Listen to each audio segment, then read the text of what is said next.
नवीन लग्न झाल्यावर तिची खालची जागा का सुजते?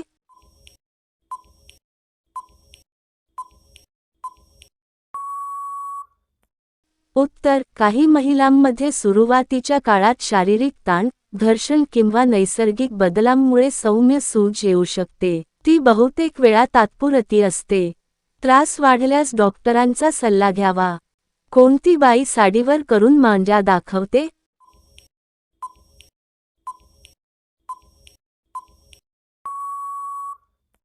उत्तर: कपडे कसे परिधान करायचे हा प्रत्येक महिलेचा वैयक्तिक निर्णय असतो.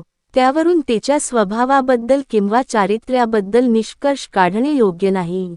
करताना बाईला नागडी का करावी लागते?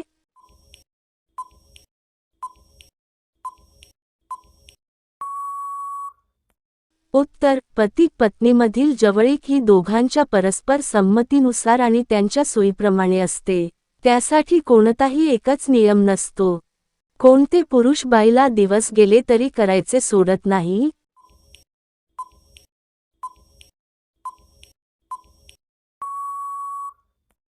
उत्तर: गर्भधारणेदरम्यान जवळीक ठेवायची की नाही, हे महिलेची प्रकृती, डॉक्टरांचा सल्ला आणि दोघांची संमती यावर अवलंबून असते.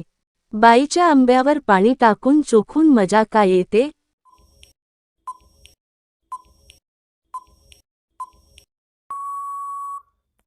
उत्तर: जवळीक अनुभवण्याची भावना प्रत्येक व्यक्तीनुसार वेगळी असते.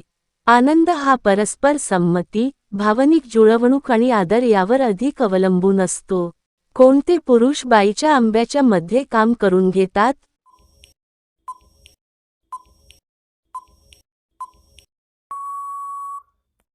उत्तर: पती पत्नी किंवा जोडीदारांमधील प्रत्येक कृती ही परस्पर संमती, आदर आणि सुरक्षिततेच्या चौकटीत असावी.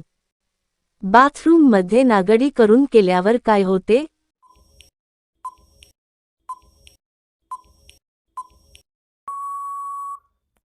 उत्तर: ठिकाण बदलल्याने अनुभव वेगळा वाटू शकतो, पण सुरक्षितता, स्वच्छता आणि परस्पर संमती यांना नेहमी प्राधान्य द्यावे.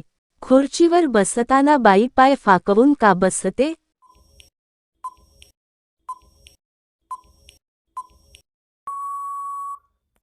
उत्तर: बसण्याची पद्धत ही आराम, कपड्यांचा प्रकार किंवा शारीरिक सोयीवर अवलंबून असते.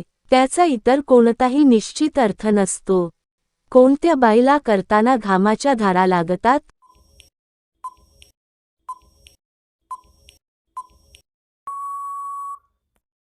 उत्तर: शारीरिक हालचाल, शरीराची प्रकृती, वातावरणातील उष्णता आणि भावनिक प्रतिक्रिया यांमुळे कोणालाही घाम येऊ शकतो.